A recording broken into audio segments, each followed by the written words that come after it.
بیوہ عورت اپنے بیٹے کی وجہ سے دوسری شادی نہ کرے, اسے پالنے پوسنے میں زندگی لگا دے اور شادی کے بعد اس کی بیوی اور ماں کی نہ بنے, تو کیا وہ اپنی بیوی کو ماں سے الگ رکھ سکتا ہے؟ بیوہ عورت نے جو اپنے بیٹے کی وجہ سے شادی نہیں کی, یہ غلط کیا. اس بارے میں ایک حدیث پیش کی جاتی ہے ابو داؤد کی, کہ جو عورت اپنے بچوں کی وجہ سے شادی نہیں کرے گی قیامت کے دن میرے ساتھ ہوگی. یہ حدیث صحیح نہیں ہے اور دوسری نصوص کے خلاف بھی ہے.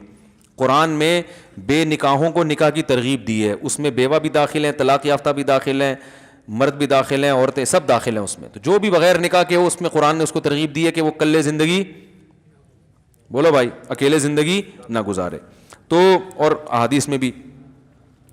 باقی اگر عورت کو یہ خطرہ ہے کہ میں نے اپنے بیٹے کی موجودگی میں کسی سے نکاح کیا تو میرے بیٹے پر ظلم ہو سکتا ہے, سوتیلا باپ, اس وجہ سے نہ کرے تو ایک کسی عارضے کی وجہ سے کوئی نہ کرے تو وہ ایک الگ بات ہے.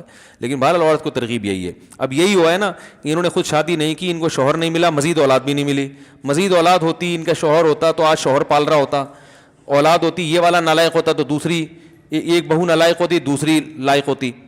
اتنے بچے پیدا کرو ہول سیل کے حساب سے کہ اسپیئر میں 2-4 بگڑنے کے لیے بھی رکھو.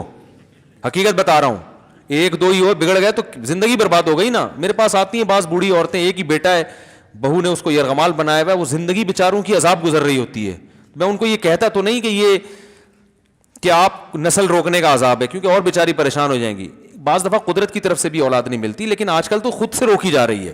اس کا پھر خمیازہ بھگتنا پڑتا ہے بڑھاپے میں, سمجھ رہے ہیں؟ تو ماں کی نہ بنے تو کیا بیوی کو ماں سے الگ, ہاں ماں سے الگ رکھ سکتا ہے, لیکن ماں کے ساتھ جا کے پھر ٹائم زیادہ گزارا کرے تاکہ اس کو تنہائی محسوس نہ ہو.